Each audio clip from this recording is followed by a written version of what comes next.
rich patients that can potentially fund our program. Fort Worth. We're going to go ahead and get started. Today's topic is, as you're all aware, extremely pertinent for every one of our transplant recipients. This dilemma comes up. I can't think of any patient that it doesn't, but the solution has always been a somewhat difficult matter to deal with in our patients, and we're talking about dental care. In 17 years of Grand Rounds, this is going to be the first talk we've had regarding this issue. So I'm going to read Dr. MacNeill's bio here. We'd like to welcome Dr. Barbara MacNeill. She's a graduate from the University of Pennsylvania School of Dentistry and completed her 2-year general practice residency here at the Health Science Center. She's a clinical assistant professor in the Department of Comprehensive Dentistry at UT Health and director of the Advanced General Dentistry Clinic and assistant director of the Advanced Education in General Dentistry program.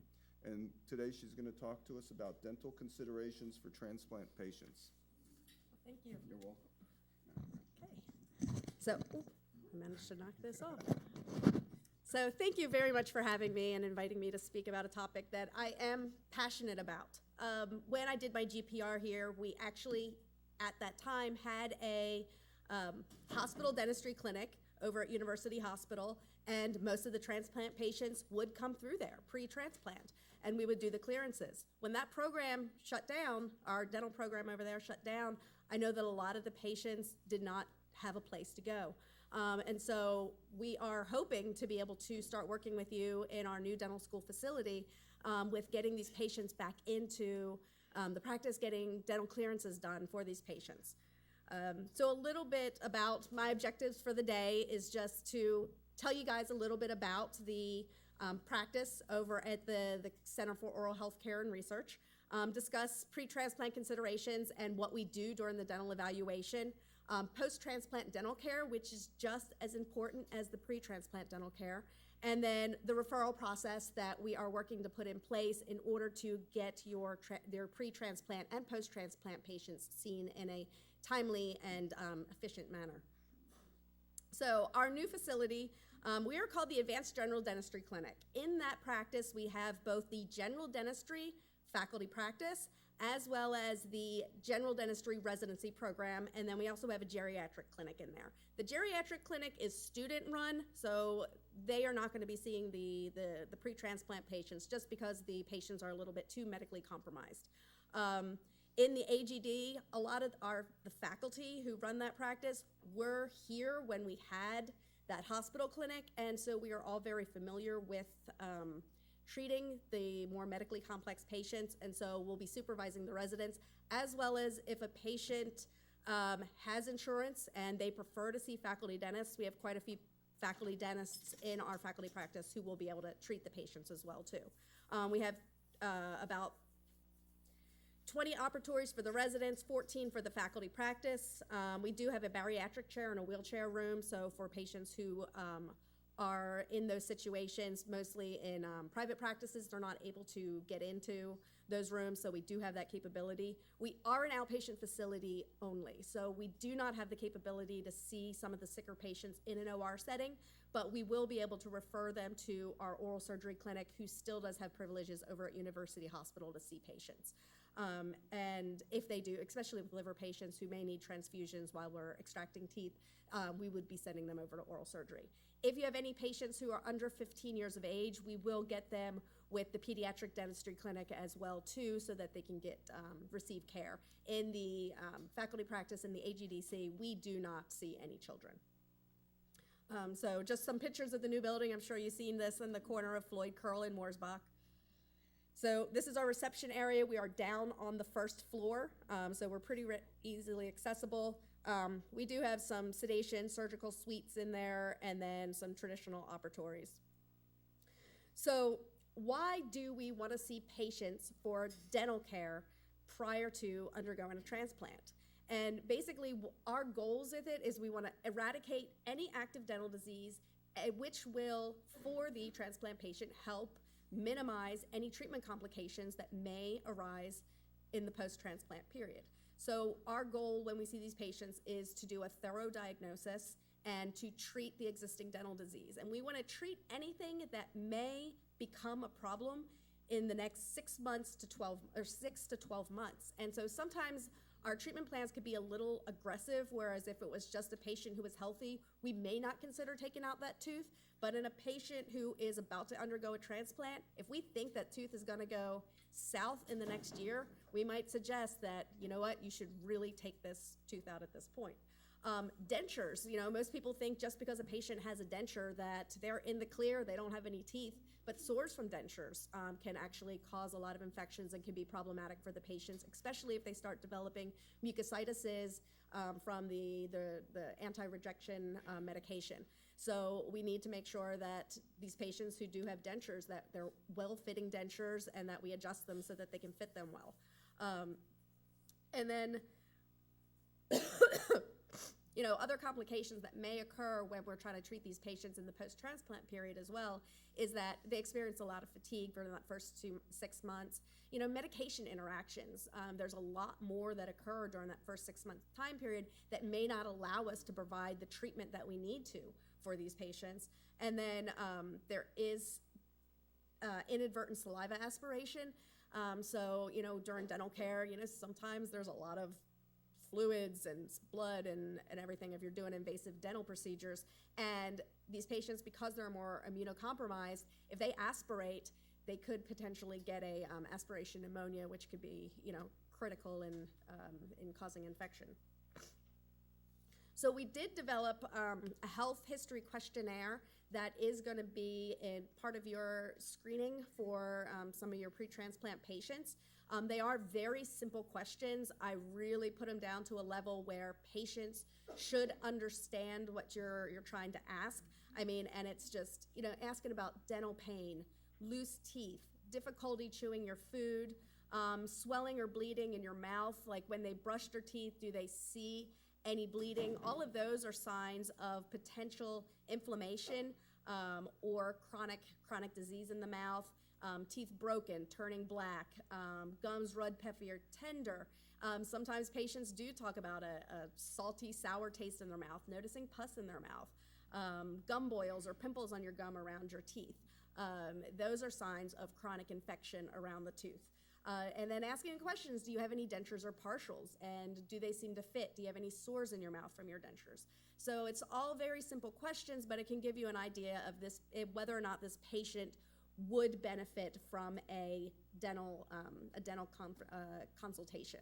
The one question that I just thought of that we probably should ask on here is, do you routinely see a dentist? Because that's also going to give you a gauge of how well they've been taking care of their dentition over the past few years. If they're only seeing patient or a dentist for emergency care, more than likely you can assume that they probably have some other dental problems that are underlying and would need a dental consultation. So in the referrals, when you do send a referral for clearance, we have requested some information that is just automatically sent with the referral.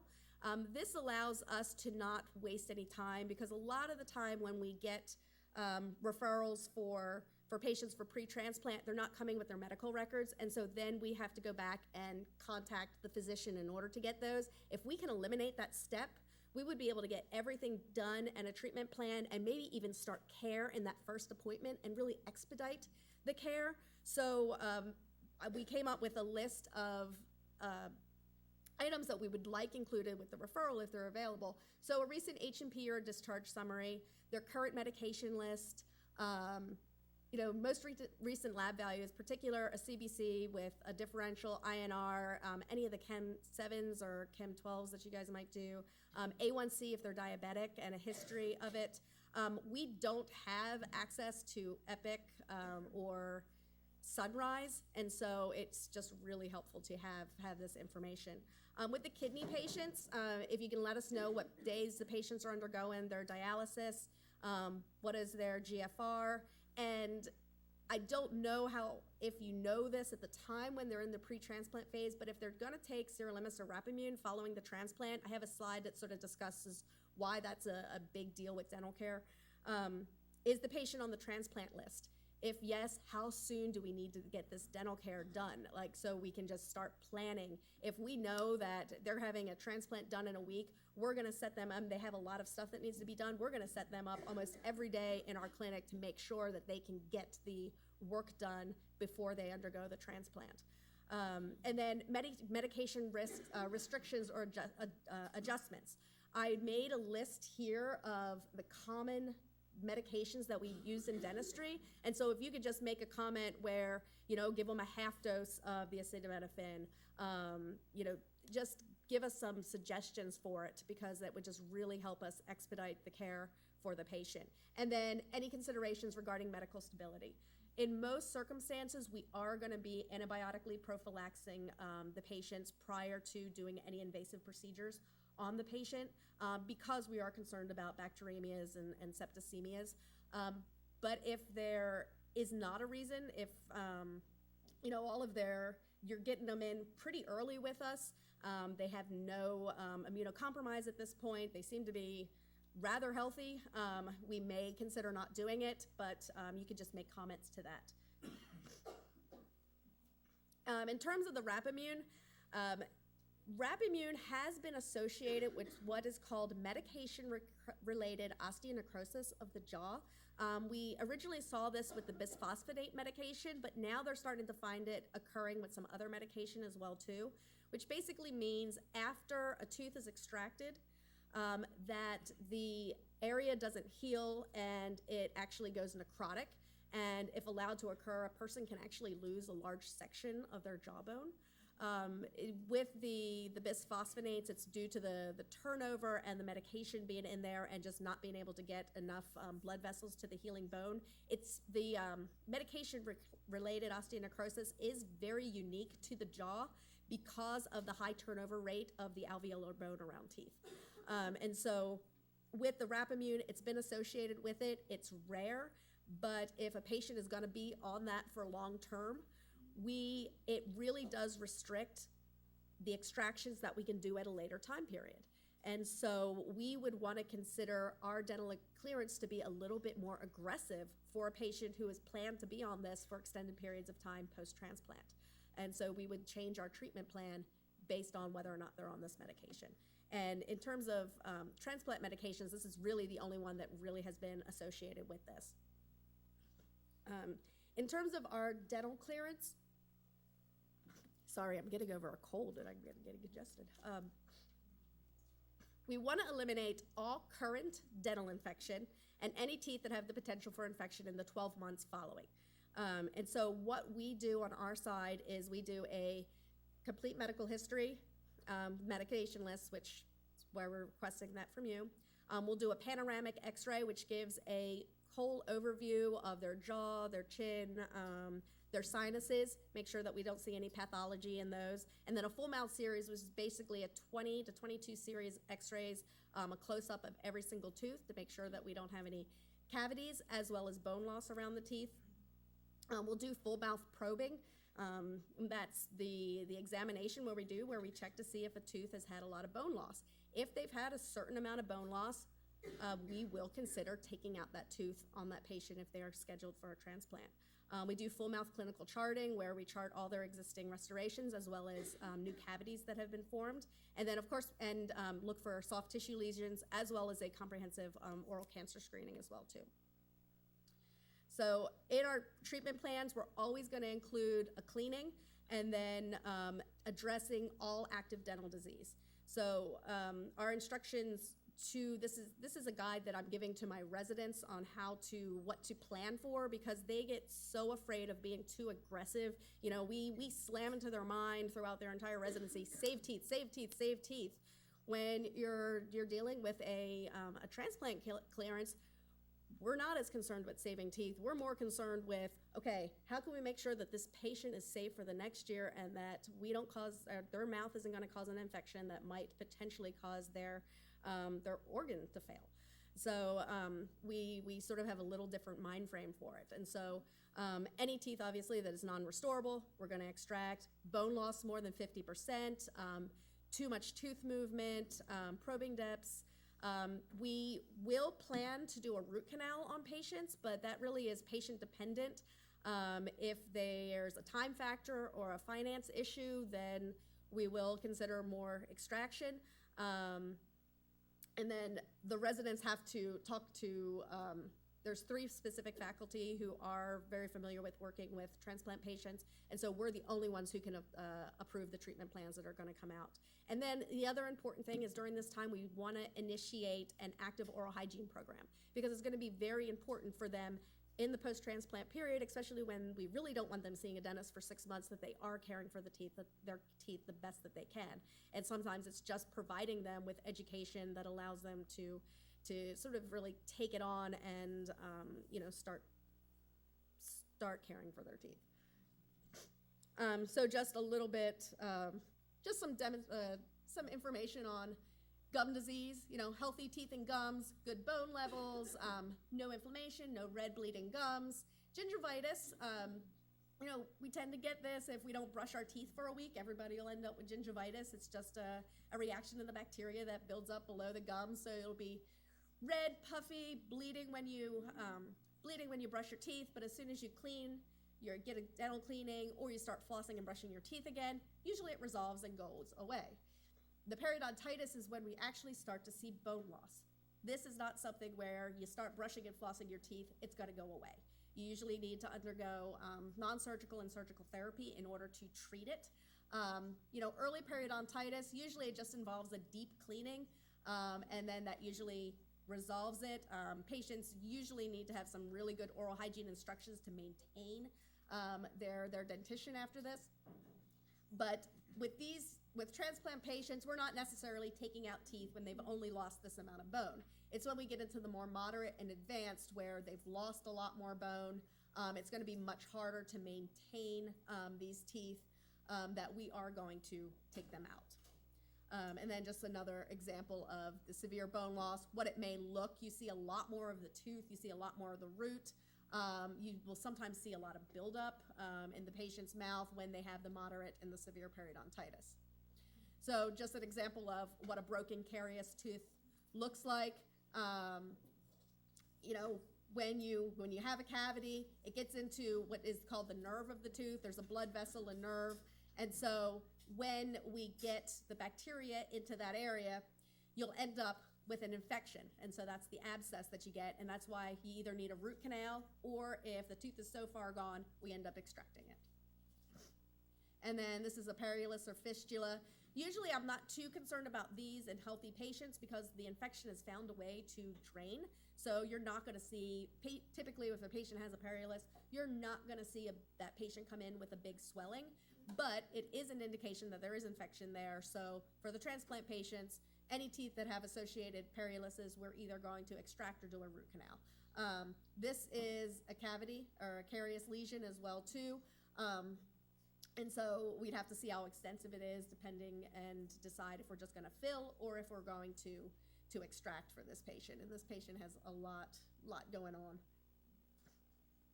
So other considerations for our dental clearance is that patients who present overall with good oral health, good dental IQ, have shown that they're able to keep up with home care, have been seeing a dentist in the past, we're probably going to be a little less aggressive with their care, whereas patients who have had the advanced periodontitis, haven't been seeing a dentist, low dental IQ, rampant caries, we're going to be a little bit more aggressive with their care.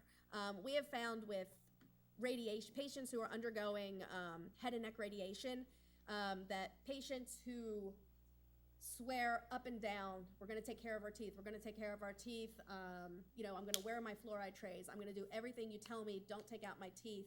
2 years later, they end up back in our office with all of their teeth carious, broken down to the gum line, and then we're in this situation where, okay, they've had more than 6,000 centigrades to their jaw. How can we extract these teeth safely and not cause a necrosis of the jaw? So, you sort of have to weigh, what the patient's saying, what their history is, versus what are you going to do in reality, and, what is their risk of having a very bad adverse event if we don't take out the teeth at this point. So it's a balancing act. Post-extraction healing time, one of the requests that we do have is give us enough time for, if we're going to have to do any extractions, that we have enough time for the patient to heal from their extractions before they undergo the transplant. Ideally, we would like 14 to 21 days prior. That allows epithelialization so that they don't have an open wound in their mouth when they're about to undergo the transplant. It'll decrease their risk of infections afterwards as well too. And then, so this is just an extraction site. And then this is 14 to 21 days after epithelialization. And so we would just like to see this completely closed. There are some patients that we may not be able to treat, but as I said before, that we would have we do have the capability of referring to the oral surgeons to treat in the hospital setting, but we will still need to do the initial exam to come up with the plan. And then we'll refer to them. Typically, if a patient has an absolute neutrophil count of less than 500, platelet count less than 50,000, INR greater than 2.3, and the Child-Pugh score of C, if it's a liver patient, we're not going to be able to treat them in our outpatient facility, but we will see if oral surgery would be able to treat them in a hospital setting in an OR. And you know, the earlier we can treat a patient, the better it is for everybody. It gives us the time to be able to provide the care. It gives us the time to treat the patient before they become too sick where we might not be able to provide the care that is necessary. So in the post-transplant time, you know, in the less than 6 month time period, we will only be able to provide emergency treatment only, and we would try to make it as non-invasive as possible. We would do it in close consultation with our physician to make sure that we're not going to put that patient at risk. We're going to make sure that there's not going to be any medication interactions, and that we do it as safely as possible. In the stable graft period, it's about greater than 6 months, stable condition, they could start their routine dental treatment at this time. We definitely want to consider getting them onto some fungal infection prophylaxis. You will start to see in immunosuppressed patients around this time, you'll start to see a lot of candidiasis occurring, and that's normal. I mean, that happens in the general population when we get stressed, when we get sick, if we're on a lot of some immunosuppressive agents. So we don't get as worried if they have a fungal infection, a candidiasis infection. We just want to treat it because it can be very uncomfortable for the patient. Get them on a recall, and then you want to start examining for oral signs and symptoms of either over-immunosuppression or possible graft rejection. And then if they get to a chronic rejection period, you will see signs and symptoms of organ failure and chronic rejection of the graft. And so what I mean by that is during kidney disease, end-stage kidney disease, you'll start to see some manifestations in the oral cavity. And so if we're doing an exam and we're noticing some of those oral manifestations occurring, then we have to start wondering, okay, are their kidneys working as well as they should be? Some of the things that you will see in the post-transplant period is a drug-induced gingival hyperplasia. Typically happens with the cyclosporin, tacrolimus, and the calcium channel blocking agents. You know, it's big, bulbous, like their gums, the patient will just start saying, my gums are growing. They don't necessarily bleed. They're not red and irritated, but they'll just keep growing. You know, we do eventually have to revise these because especially if a patient can't clean, the tissues are growing over the teeth, they're not able to clean underneath the areas, and then they'll start to develop cavities. Sometimes it gets so large that it actually starts interfering with the patient being able to chew or to close their mouth. And for aesthetics, some patients, it really is a problem. They want to be able to smile. And so smiling like this for some people is not ideal. So, I mean, it's a very simple surgery for somebody who is not sick, so we will have to plan it appropriately to make sure we can do it safely. And it's just, you know, we just resect it. We just take it all off.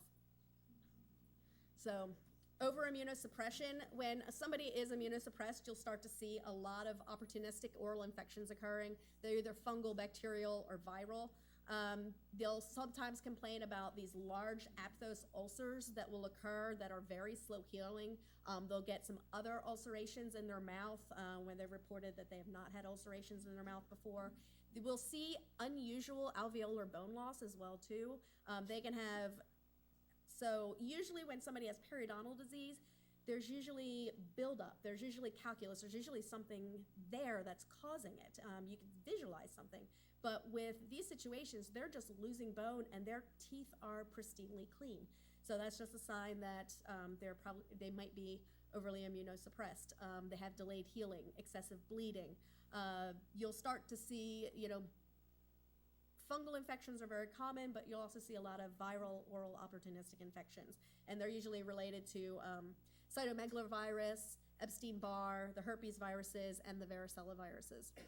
And so with cytomegalovirus, it'll show up as a deep, very painful mucosal ulceration. It's very slow healing. It's very hard to get it to heal.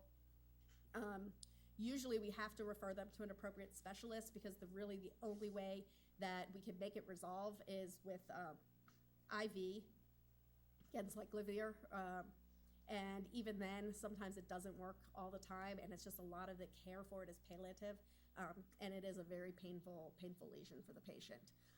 We also see what's called oral hairy leukoplakia. This is from Epstein-Barr virus, and the patient, it can burn a little bit, but for a lot of patients, they just hate the way their tongue looks, and you don't necessarily have to treat it, and it's just mainly for cosmetic reasons only, but they'll get this thick, almost like scaly, hairy-looking growth on their tongues. It's usually on the sides of their tongues, but it can spread to the top of their tongues as well too. But it's, if they're getting this, we do have to think, okay, are they over suppressed? Herpes simplex virus, fever blisters, but with patients who are immunosuppressed, if they've had them in the past, usually recurrences are very mild. But with patients who are immunosuppressed, their secondary reactions will sometimes almost be like primary. They're very, very aggressive. This is not a primary or recurrent. This is a recurrent lesion for a patient. I know this patient has HIV. It's not a transplant patient, but with immunosuppressed patients, they're just a lot more devastating and painful for the patient. When we're talking about the bacterial etiology, you'll see, generalized gingivitis, which, yes, that's not a bad one to have, but the patient will complain that, oh, my gums are red no matter how much I brush and clean, I can't seem to, get them healthy, and it's just because of the immunosuppression. But then we also have ANUG, which is necrotizing ulcerative gingivitis, which is very painful for the patient, and we have necrotizing ulcerative periodontitis and stomatitis as well, too. Usually the factors that just predispose people to these lesions is the xerostomia, which occurs because of a lot of medications that they're on. They've had pre-existing poor oral hygiene, and so that predisposes them to this, smoking, and then, again, immunosuppression. So acute necrotizing gingivitis, basically, it looks like big punched out papillas in between their teeth. They're gray, it sloughs. The person, when they talk to you, has a terrible odor on their breath, and they're in a lot of pain. Sometimes they have fever as well too, and it occurs really fast. So like one day they'll be fine, 3 days later they are in pretty bad shape in their mouth. So this isn't something that progresses over time. It's something that occurs pretty rapidly. Treatment does involve debriding, a lot of medication, cleaning out the area, getting rid of the necrotic tissue. So we'd have to make sure that if a person does have that we are working in conjunction with the physician to make sure that we're doing it as safely as possible. The acute necrotizing ulcerative periodontitis, this is just like ANUG, only you actually see bone loss. ANUG would not have any bone loss with it, and ANUP tends to be in patients who are rather immunosuppressed. So you will still see the same gray ulceration, but you'll start noticing that you're seeing a lot more roots of the teeth. And again, this is very rapid. So one day, fine. A week later, they have excessive bone loss. And that's not the normal progression of bone loss. Usually it's something that takes a lot of time to occur. So in patients who are rather sick, you'll see some very aggressive dental manifestations. In terms of oral malignancy, that's going to be very important in the post-transplant period as well too. So patients who have been immunosuppressed have a higher incidence of certain forms of cancer. And about 6% of the patients do develop various forms of cancer. The oral cancers that appear most often in immunosuppressed patients than in general population is Kaposi sarcoma, lymphoma, and squamous cell carcinoma of the lip. And it's interesting because most squamous cell carcinoma occurs on the tongue, whereas in transplant patients, we tend to see it on the lip. And so having these dental appointments where they're having oral cancer screenings done every 3 to 6 months can be very beneficial to catching these early. So in the statistics that I got from a paper, lymphoma in the general population is less than 5%, transplant recipients 20%. And so it's a big jump and increase. Lip carcinoma, a very small percentage. Is seen in the general population, whereas in transplant patients, 28%. And then Kaposi sarcoma, this just isn't limited to the oral. This could be anywhere on the body. It's 26% in transplant recipients. So in terms of non-Hodgkin's lymphoma, you could see oral manifestations of it. About 5% manifests as enlargement of just the soft palate and gingiva. It's very fast growing, it's painless, and it's purple and boggy. So if during the exam we see lesions, sometimes what you typically, when we see this, we think, oh, it's something related to periodontal disease. They got a popcorn kernel stuck below their gum. Let's clean it out, see if we can get it to resolve. These will not resolve even with the dental care that we do for it. And so if something's progressing, then we have to bring the patient back, biopsy it, and see if it comes back with lymphoma. Squamous cell carcinoma, as I said before, mainly in the general population. You see it on the tongue. Most frequently in the general population, it's 96% of all oral cancers and 5% of all cancers in the United States. So it has a pretty high incidence, but most of the incidence is in individuals over 65 years of age is the first group, and then between 50 and 64. But in transplant patients, you can see it occurring as young as 30.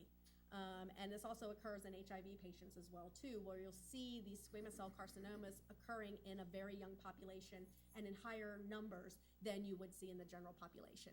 And as I said before, for transplant patients, you tend to see it more on the lip, whereas in the general population, you'll see it on the tongue. So Kaposi sarcoma, you mainly see it in HIV patients, but there is an increased risk in transplant patients as well too. Typically you find it in the trunk, arms, head, and neck.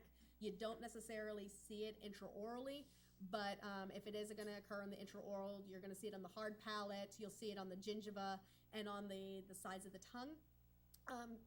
To get a definitive diagnosis, it's via biopsy, but they are pretty,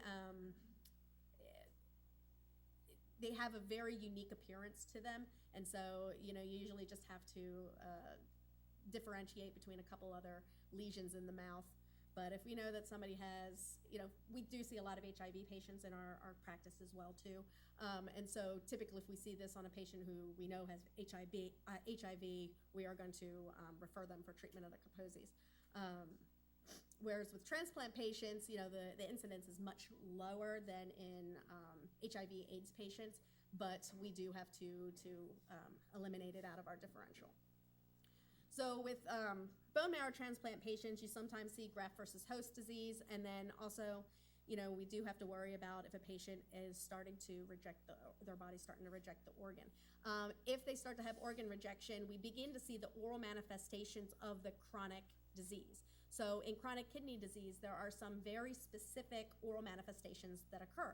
In liver rejection, typically a lot of the oral symptoms that you see in liver patients is they tend to bleed a lot more in their mouth. And so if we start noticing, we've been seeing this patient for a couple years, clean hasn't been going well, everything's looking good, and then at their one cleaning, the patient comes back half an hour later and they're still bleeding intraorally.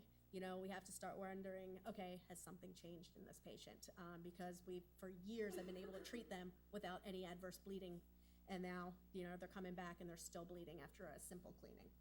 In graft versus host disease, orally, what you'll see is painful, disquamative, ulcerative lesions, lesions that affect the keratinized tissue versus the non-keratinized tissue in the mouth. I know that, I think you guys mainly are liver and kidney No, okay. But with bone marrow transplants, this is typically what we're gonna see. Oral issues that we do see due to kidney disease is because of the anemia, you'll see a very pale, their gums will be very pale, their palate will be very pale. But then with that, they'll also have some pigmentation that, usually pigmentation is race related in gums. But if they've never had pigmentation before and it's somebody that you've been following and all of a sudden you're starting to see paleness and pigmentation, you have to start wondering, okay, is there something going on with their kidneys? They'll, because of the severe uremia, they'll have an ammonia-like odor coming from their mouth. Patients will also complain as well as a foul, salty, metallic taste in their mouth that just persists no matter what they do. We'll sometimes see petechiae and ecchymosis of the gums and tissues of the mouth as well. Enamel hypoplasia, which basically is our teeth, the top layer is enamel. It's very white. Hypoplasia, you'll start to see it look almost chalky, but then you'll start seeing brown spots in it. And so that's just, you know, in an adult, you don't typically see that happening with just every normal day dental treatment. And so this is something that just sort of raises a red flag for us.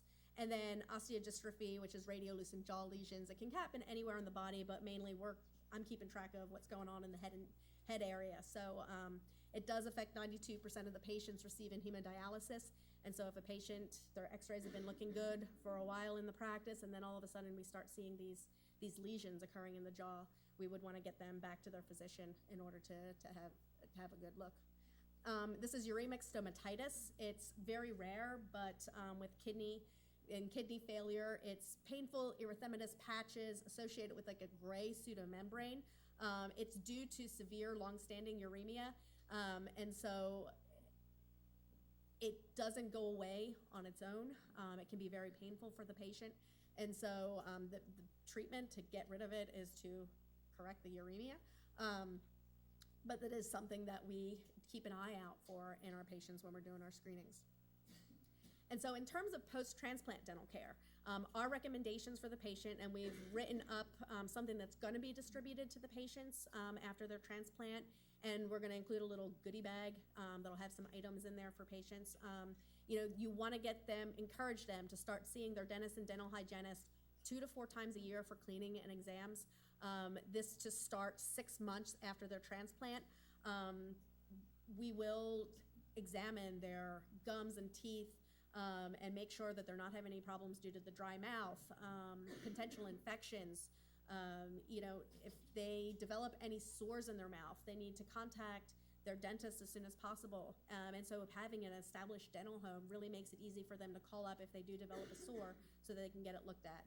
Denture wearers, because again, sores from their dentures can have some very devastating effects. They can actually have necrosis of their jaw if a sore, and they're immunosuppressed, and if a sore persists and they don't get it treated. So we want to make sure that they're caring for their denture, they're taking it out at night, that they do have a dentist that they can contact for adjustments if they start having any problems with it. Making sure that they're brushing 2 to 3 times a day, that they're using a soft toothbrush. Their gums, because they are immunosuppressed after the transplant, their gums are going to be very sore. Some people will tend not to brush their teeth because their gums are sore and they're potentially bleeding. So making sure that they're using a soft toothbrush, light forces when they're brushing, making sure that they're using a fluoride-containing toothpaste, a sensitive toothpaste. You know, all of this can help them maintain a good oral hygiene regime after the transplant. Recommend fluoride-containing rinses, an electric toothbrush. If they have dry mouth, there are some products out there called Biotine. I have a slide after this. Biotine, they make a toothpaste, a mouthwash, and saliva substitute that can help with the symptoms of xerostomia. Because xerostomia can be devastating, but to the dentition, it's a lot of xerostomias that we see are drug-induced. Patients have lists of medications, and you know, even though each medication only causes a little bit of xerostomia, it's a cumulative effect that can result in a dry mouth where the tongue is very wrinkled. They have no saliva in their mouth. Saliva is very important. Without it, your teeth do not naturally get cleaned after you eat. It protects the teeth. it has items in there that are, or enzymes in there that'll actually destroy some of the bacteria that cause dental disease. And so if you don't have saliva, it can have a very devastating result to the teeth. And so you see a lack of, I mean, you'll see teeth and the cavities that occur at the gum line. And so teeth will just break off at the gum line if it's allowed to progress. Some patients try to counteract the xerostomia by sipping on soda and sucking on sugary hard candies all day, which just makes it worse because the sugar, the soda, everything just contributes to the caries rate. And so if a patient is experiencing xerostomia, we can educate them on this is how you should be taking care of your mouth to counteract this. One of the recommendations we do give is biotin. It's a saliva substitute that's not systemic.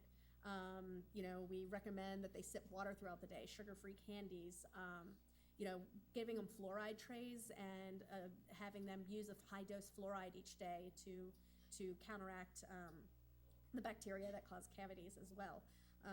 And caffeine and smoking can also contribute to making their xerostomia worse, so making recommendations that they avoid those as well too. So some of the more common fungal infections that we see during a patient when they're immunosuppressed is just erythematous candidiasis. It's just very red, flat. They state that their mouth is burning. We can usually do a little swab and just confirm a diagnosis of candidiasis. And then if we do get that diagnosis, we will work with the physician to make sure that any medication that we prescribe for the patient isn't going to interact with their current medications. This is the more common version that we see, the pseudomembranous. So it's white, plaque-like. If you take a piece of gauze and wipe it off, you can wipe it off. We usually don't need to do a swab in order to confirm this diagnosis. It's pretty obvious typically. When you wipe it off, it's very red and it typically bleeds underneath. We do prescribe the medication in conjunction with the physician in order for treatment. We could do something that's very topical. For more stubborn versions, we will recommend a systemic. And then this is a patient who, back when we had the hospital clinic, he was a bilateral lung transplant, and we were debating whether or not this was they had put him on a new medication, and we believe this was an erythema multiforme reaction to the medication. But he also ended up passing about 2 weeks after we took these pictures, and so we don't know if it was a graft rejection as well too, and it was having some oral manifestations. And so he just had these very large, painful lesions that occurred in his mouth. Why we suspected that it was erythema multiforme is he had these target lesions that were not only on his face, but on his hands and feet as well too, and so that's pretty pathognomonic of erythema multiforme. But it was just, it was really hard to find a way to give this guy some relief from the sores in his mouth too. We tried making some topical, some stents and some topical concoctions to try to ease the pain for him, and we don't really know if we were ever successful at it. So in summary, the earlier that we can treat a patient in the pre-transplant time, the better. That dental clearance is really critical to prevent post-transplant dental infection. We can, in the post-transplant period, help identify over-immunosuppression, graft versus host disease, graft failure, and also help screen for malignancies that sometimes occur more often in transplant patients. And then also to help establish a good oral hygiene program prior to transplantation, prior to transplantation, so that we can get the patient on a good momentum as in their post-transplant period. Any questions? I am available via email, my direct line, the Advanced General Dentistry Clinic. If you have any interest in appointments, that's our phone number. So, and now I'll open the floor for questions.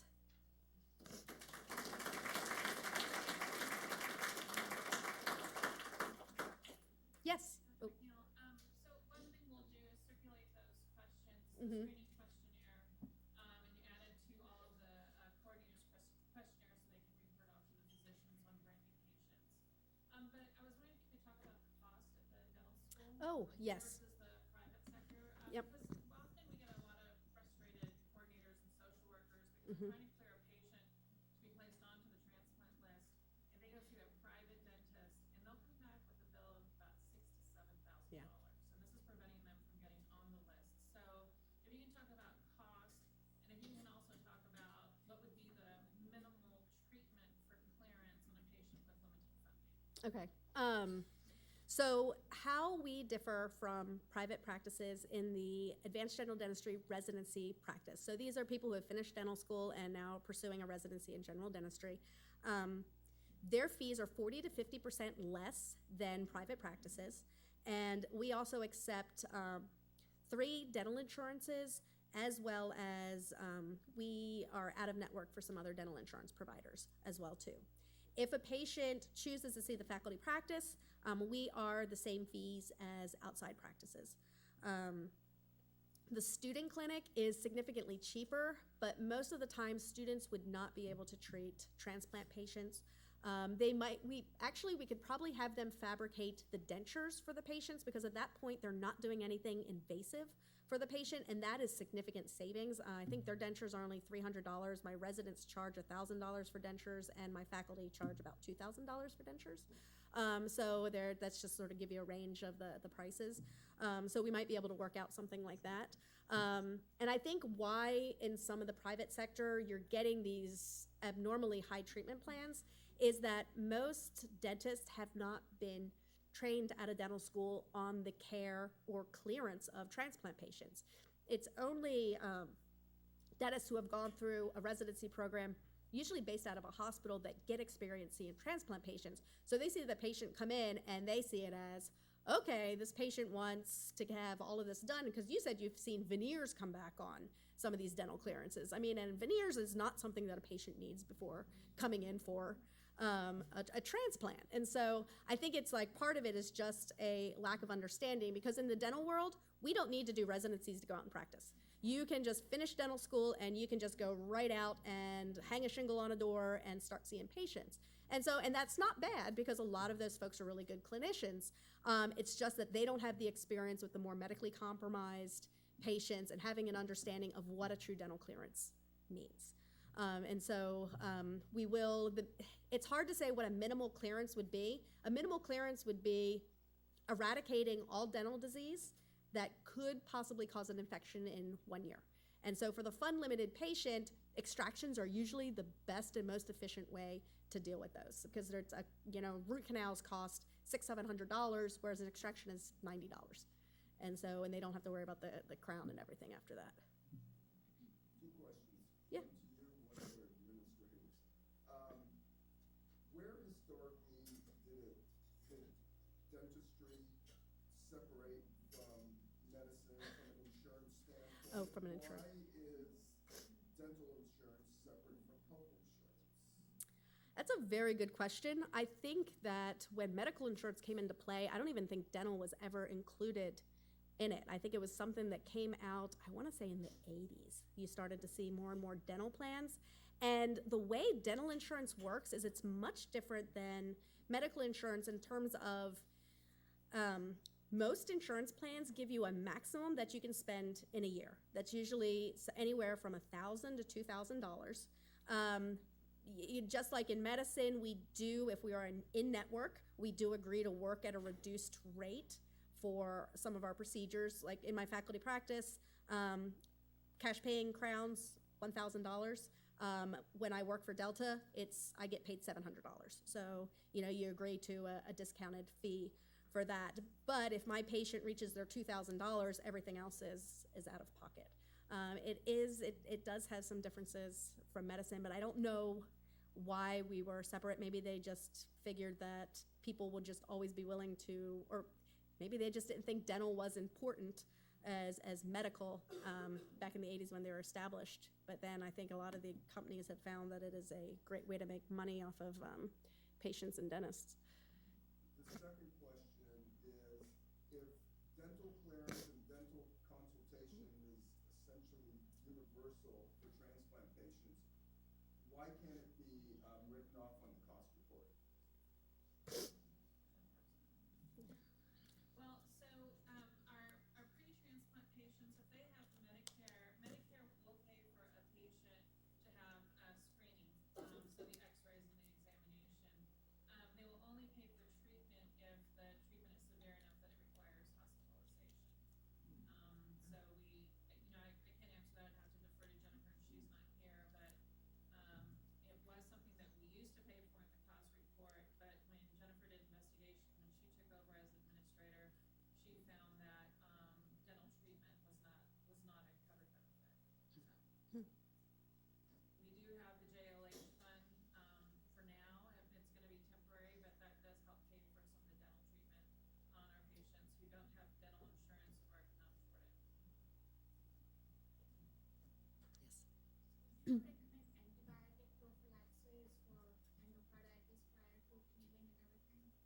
Well, so our endocarditis prophylaxis, they changed the guidelines a couple years ago where it's a lot less stringent than it used to be, and it's for certain procedures. If it's a non-invasive dental procedure, such as filling a cavity, you do not need to prophylax because you're not doing anything that might potentially cause a bacteremia. You're not going below the gum. Anytime you're invading that gum space, that's when you need to consider antibiotic prophylaxis. But now our guidelines are such where people with murmurs no longer need prophylaxis. People with moisture valve prolapse no longer need prophylaxis. It's some congenital, unrepaired heart issues, patients who have previous history of endocarditis, valve replacements of any type.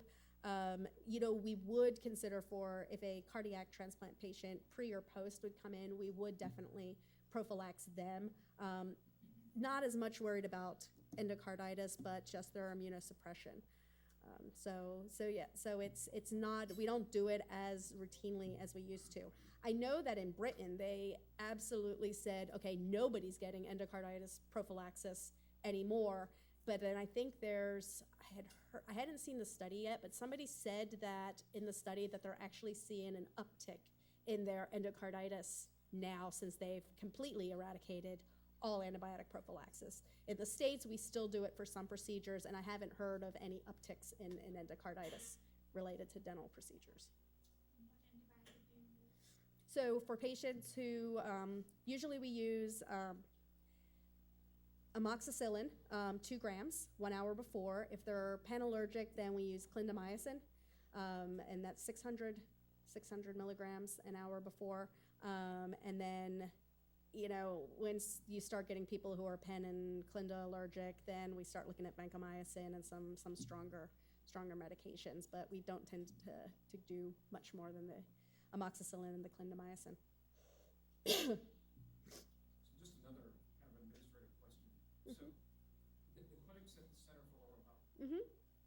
And through that clinic, there's no access to Epic or Sunrise or even going in through another portal. I actually just have put in a request to gain access to it because I think it's going to be very beneficial. Right. The dental system that we use is Axiom, which cannot communicate with Epic or Sunrise, so we just have to get separate permission and remote access to Epic and Sunrise. Sorry, the process is so complex that it's very nice just to get in. Okay. Any other questions? So, So I wonder, although it may not help make the higher level physicians money, but to keep the cost down, is there any way for, let's say, you to do the evaluation and then have lower level do the work and then you do the final clearance to keep the cost down? well, actually, we can keep the cost down by having the residents do it because they're supervised by me, and everything has to go through either me, Louise Yepes, or Ernie Luce. So they're getting faculty coverage, but we're only charging them at the resident price. So, but you had said that normally you wouldn't let them do it if they were transplant patients. That's students. Okay. That's students. And I don't cover on the student clinic side, and they have very specific rules about what students can do versus what residents can do, because there's a chance on the student side. There's